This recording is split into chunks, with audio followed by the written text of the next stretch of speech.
Prefeitura de São Paulo notifica a 99 após a empresa dar início ao serviço de moto por aplicativo na cidade. Ontem, o prefeito Ricardo Nunes considerou essa decisão irresponsável.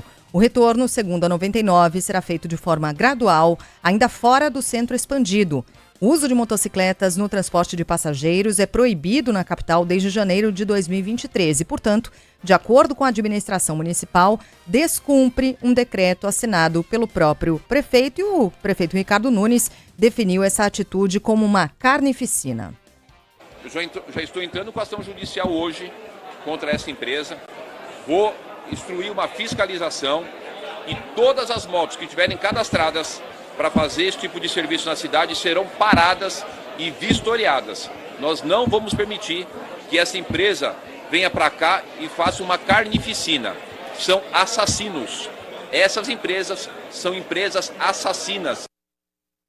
Bom, essa fala do prefeito Ricardo Nunes. A empresa diz que tentou dialogar com a prefeitura algumas vezes, sem sucesso, na tentativa de aprovação. E o que diz a empresa é de que se baseia na lei federal, que permite, portanto, a utilização das motos para o transporte de passageiros, né? Tem uma lei federal permitindo essa atividade. O que restam às prefeituras são as regulamentações. Então, a Prefeitura de São Paulo precisaria regulamentar esse serviço, como fizeram tantas outras prefeituras Brasil afora, aqui do ladinho, Rio de Janeiro. Municípios dentro de São Paulo, do estado de São Paulo, Cotia, aqui do lado, tinha um ouvinte mais cedo dizendo que lá o serviço de mototáxi é permitido. Tem outros municípios também em que isso é permitido. No caso da capital paulista, não há essa regulamentação, essa autorização. Tem uma briga, portanto, judicial, mas com muitos argumentos dos dois lados e a gente precisa ouvir todos esses argumentos. Do lado da prefeitura, há números que apontam o seguinte: entre janeiro e julho de 2024, foram registradas 329 mortes de motociclistas na capital. No mesmo período de 2023, foram 240 mortes, ou seja, um aumento de 37% de um ano para outro. A 99 argumenta que o decreto de Ricardo Nunes é inconstitucional e que as prefeituras podem regulamentar a atividade, mas não proibi-la. O diretor de comunicação da empresa, Bruno Rossini, afirma que sempre procurou a prefeitura para estabelecer um diálogo, mas a atual gestão nunca deu sinais de que poderia mudar de posição.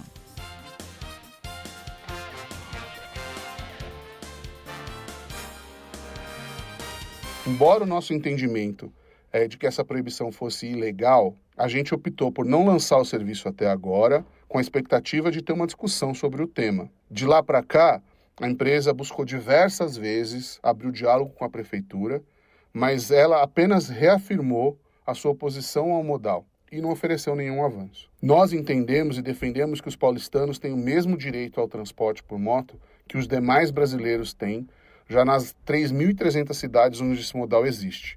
E a gente segue aberto a colaborar por uma regulamentação futura.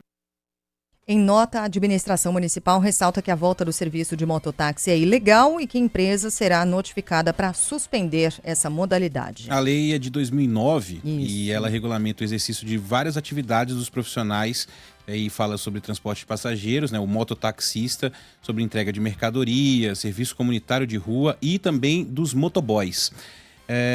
E aí há lá, Sheila, uma série de requisitos que são exigidos para que uma pessoa possa exercer essa profissão.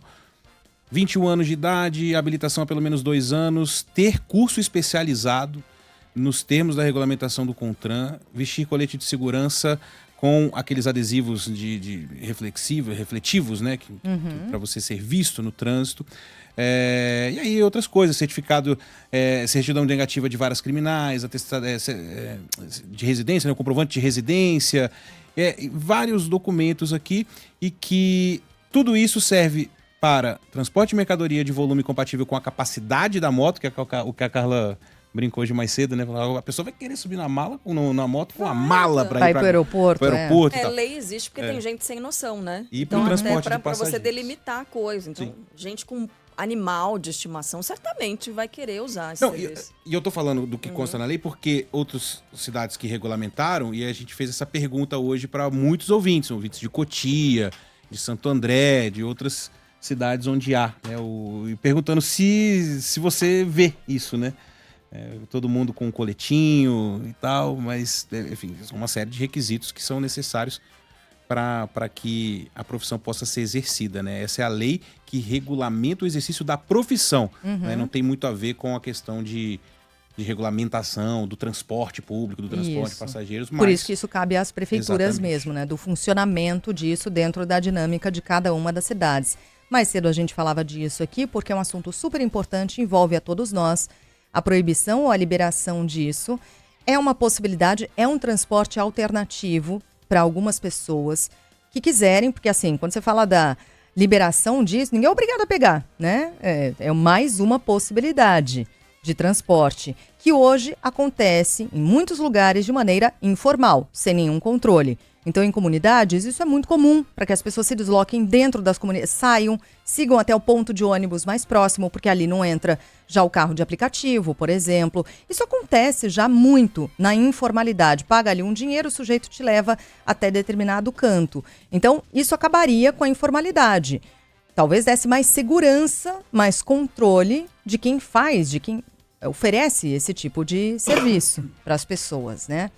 Ele é muito mais barato do que por carro, né?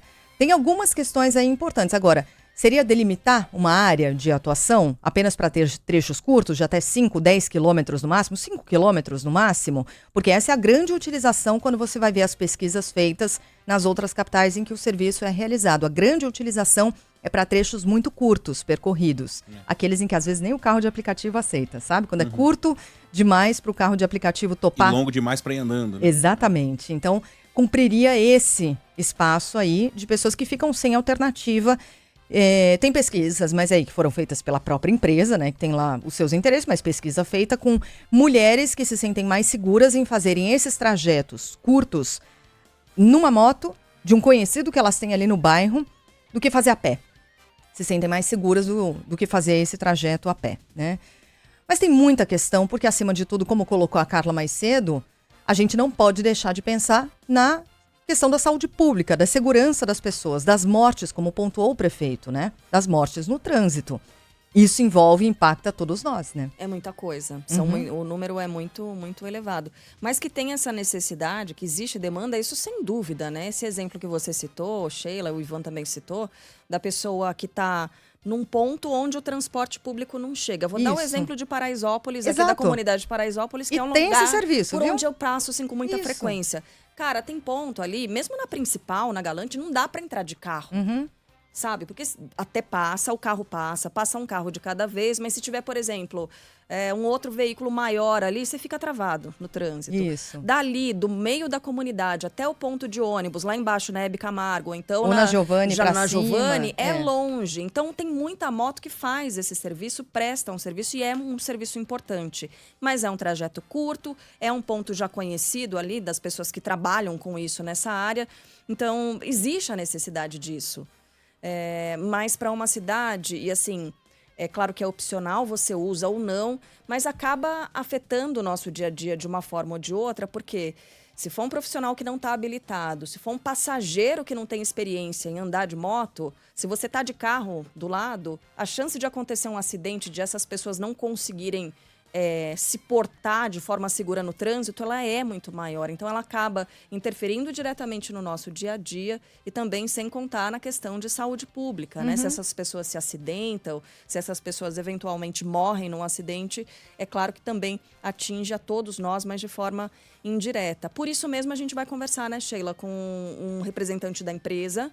Um pouco mais tarde, a gente tentou entrevista para hoje com a Secretaria dos Transportes, né? Isso. Aqui de São Paulo, por enquanto. E com o próprio prefeito, né? Com também. o próprio prefeito. É possível que amanhã a gente consiga fazer essa entrevista ao vivo, mas hoje a gente conversa, então, um pouquinho mais tarde com o representante da empresa para saber justamente como é que se deu ou está se tentando, né, fazer essa tratativa e essa negociação com a Prefeitura de São Paulo para implementar esse serviço de forma regular aqui na cidade. Será que eles sugeriram isso? Trajetos curtos? Será que eles sugeriram pontos só na cidade de São Paulo? Porque eu não consigo imaginar um serviço como esse Tudo bem que na pista expressa da Marginal Tietê não Já pode, não pode, já não pode é. moto. Mas mesmo na local, ali, não consigo imaginar mototáxi nessas áreas. Você imagina moto parando para a pessoa embarcar ou desembarcar, Então, né, em vias expressas? não, teria de ser uma coisa bem restrita a essas ruas dentro de bairros, por exemplo, ou nessas ruas com velocidade máxima permitida de 30, 40 quilômetros por hora no máximo, né? É. Porque 50 já é um corredor em São Paulo, né? Então não tem que incluir, não teria que incluir essas. Talvez